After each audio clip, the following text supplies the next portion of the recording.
মাত্র 1 মাসের ব্যবধানে দুটো ভয়াবহ আগুনের মুখোমুখি হলো রাজধানীবাসী। চকবাজারে চুরিহাট্টার পর বৃহস্পতিবার বনানী রেফা টাওয়ারে আগুনে অন্তত 25 জনের মৃত্যু হয়েছে আর আহত হয়েছেন অর্ধ শতাধিক মানুষ। এমন ঘটনার পর নানা প্রশ্ন উঠে আসে নানা অব্যবস্থাপনার কথা। কিন্তু এসব অব্যবস্থাপনা রোধে কতটুকু তৎপর হন কর্তৃপক্ষ? দর্শক, এটিএন নিউজের নিয়মিত আয়োজন মেট্রো সিমেন্ট আমাদের কথার আজকের আয়োজনে আমরা কথা বলবো বনানীর এই আগুন নিয়ে। আপনাদের স্বাগত জানাচ্ছি, আমি সাদিয়া আফরোজ। আমরা আজকের বিষয়টি নিয়েও সাধারণ মানুষের মতামত শুনবো, তবে তার আগে চলুন দেখে আসি এ বিষয়ক একটি রিপোর্ট। 22 তলা এফআর টাওয়ারে বেলা 12টার পর হঠাৎ করেই আগুনের সূত্রপাত। মুহূর্তেই আগুন আর ধোঁয়া ছড়িয়ে পড়ে ভবনের বিভিন্ন ফ্লোরে। প্রচণ্ড ধোঁয়ার কারণে ভবনের ওপর তলায় থাকা মানুষগুলো নিচে নামতে পারেনি। শুরু হয় আটকে পড়া মানুষের চিৎকার আর আহাজারি। ফায়ার সার্ভিসের গাড়িগুলো ঘটনাস্থলে এসে কাজ শুরু করতে কিছুটা সময় নেয়। এতে ক্ষুব্ধ হয়ে ওঠে সাধারণ জনগণ। পরে তারা ফায়ার সার্ভিসের গাড়ি ভাঙচুর করে।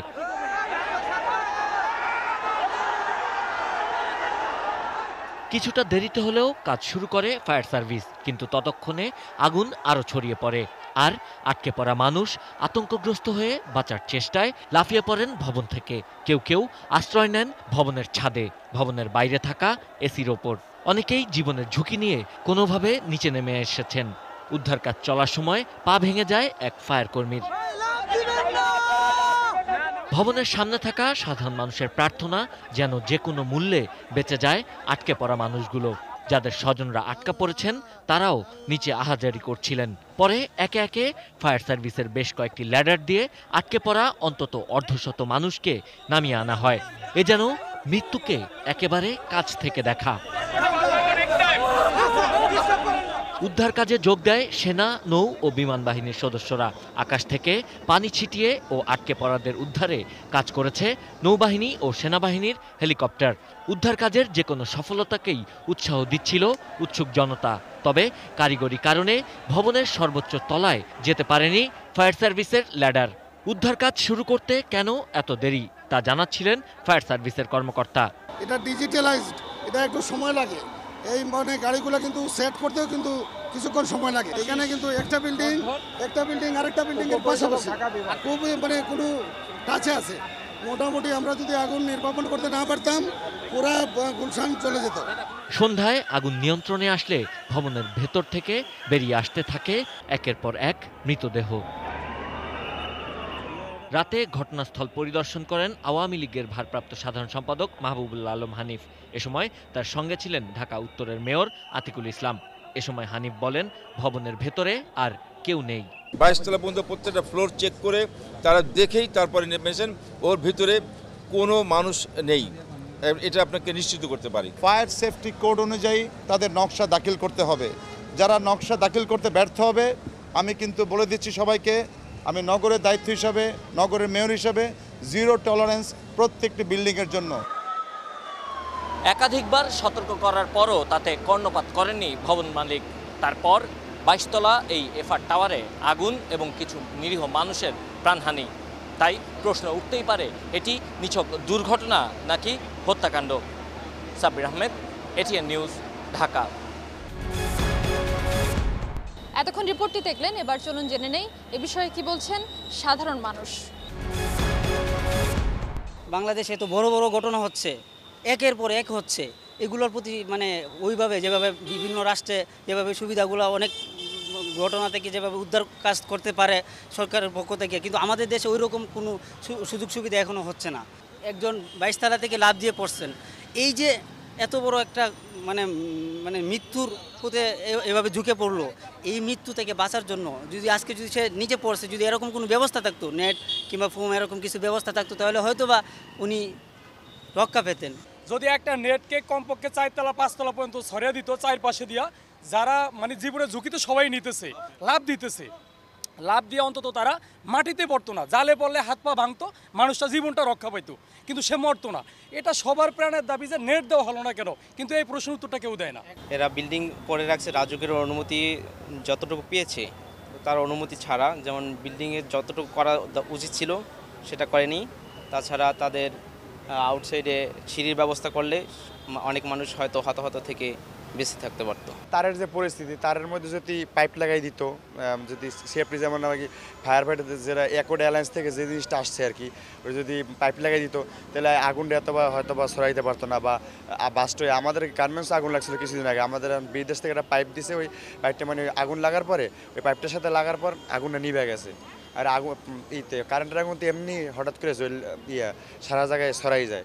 আর ওই পাইপগুলো ওইগুলো দেওয়া থাকলে যে সেফটি ঠিকঠাক থাকতো তাহলে আগুনটা হয়তো বা এতদূর পর্যন্ত ছড়াইতো না। Not only high rise building, even though যে নীতিমালার মধ্যে যেগুলো পড়ে, যে ছোট ছোট 6তলা 7তলা যে হাউসগুলো আছে, আমরা যেটা আমার বাসাও কতটুকু নিরাপত্তা দিতে পারতেছে, সেগুলোও সরকারকে মনিটরিংয়ের ব্যবস্থা করা। ফায়ার ফাইটিংয়ের অনেকগুলো ইকুইপমেন্ট থাকে, সেগুলো সব বিল্ডিংয়ে, প্রতিটা বিল্ডিংয়ে থাকতে হবে। তারপরে এমার্জেন্সি এক্সিট যেগুলো থাকে, তারপরে এমার্জেন্সি স্টেয়ার যেগুলো থাকে, সবগুলা আছে কিনা এগুলো নিশ্চিত করা। প্রত্যেকটা বিল্ডিংয়ের 2 সাইড বা এক সাইড থেকে আউটসাইড থেকে নিরাপত্তার জন্য একটা সিঁড়ির দরকার। যেমন যদি কালকে এই বিল্ডিংটার যদি আউটসাইডে একটা সিঁড়ি হইতো, তাহলে দেখা গেছে মানুষের কিছু নিরাপত্তায় বাইরে যেতে পারতো। এটাই সবচেয়ে প্রবলেম, এটাই। তারপর একটা বিল্ডিং করে, বিল্ডিংয়ের প্রত্যেকটা ফ্লোরে একটা পানির যে একটা লাইন, এমন একটা ব্যবস্থা করা উচিত যে তাৎক্ষণিকভাবে যে ওইটা নিয়ন্ত্রণ করতে পারে। দ্বিতীয় কথা হলো যে ট্যাঙ্কি, যে বড় ট্যাঙ্কি করা উচিত, যে প্রচুর পরিমাণ ওখানে পানি থাকবে, ওই পানিতে তারপর লাইনটা থাকলে তাৎক্ষণিকভাবে তারা যে ফায়ার সার্ভিসের অপেক্ষা না করা লাগে। আমরা আজকে জানতে পারতেছি যে ভবনটার পারমিশন ছিল 18 তলার, হয়েছে 23 তলা। তো এটা আমরা আগে ধরতে পারি নাই কেন? আমাদের কর্তৃপক্ষের উচিত ছিল যখন ভবনটা হয় তখন ধরা।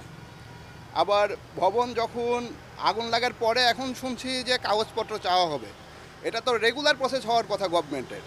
তো আমরা আশা করব গভর্নমেন্ট আরও সচেতন হবে, তাহলেই আমরা এই দুর্ঘটনাগুলো এড়াতে পারবো। অন্যান্য দেশে নর্মালি আপনার যেটা হয় সেটা হলো যে ইসের ব্যবস্থা থাকে, স্প্রিং ম্যাট্রেসের মতো বড় ইসের ব্যবস্থা থাকে, তারপর আপনার যে নেটের ব্যবস্থা থাকে, যাতে করে আপনার 10 তলা বা অনেক এর থেকে বেশি তলার উপর থেকে লোকজন যদি পড়েও যায়, যেমন গতকালকে হয়েছে আর কি, এইগুলো মানে তারা যদি পড়েও যায় তাহলে ওই নেটের মাধ্যমে বা আপনার ম্যাট্রেসের মাধ্যমে তারা কিন্তু কিছুটা হলেও আহত হলেও বেঁচে থাকে।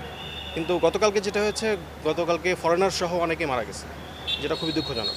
তো আমাদের উচিত যে মানে বাংলাদেশে অন্যান্য দেশের মতো করে আমাদের এই নিরাপত্তা ব্যবস্থাটা করা যেতে পারে। আমরা প্রায় প্রতিনিয়ত দেখতেছি আমাদের ঢাকা শহরে যে আগুনের অগ্নিকাণ্ডগুলো ঘটনা ঘটতেছে।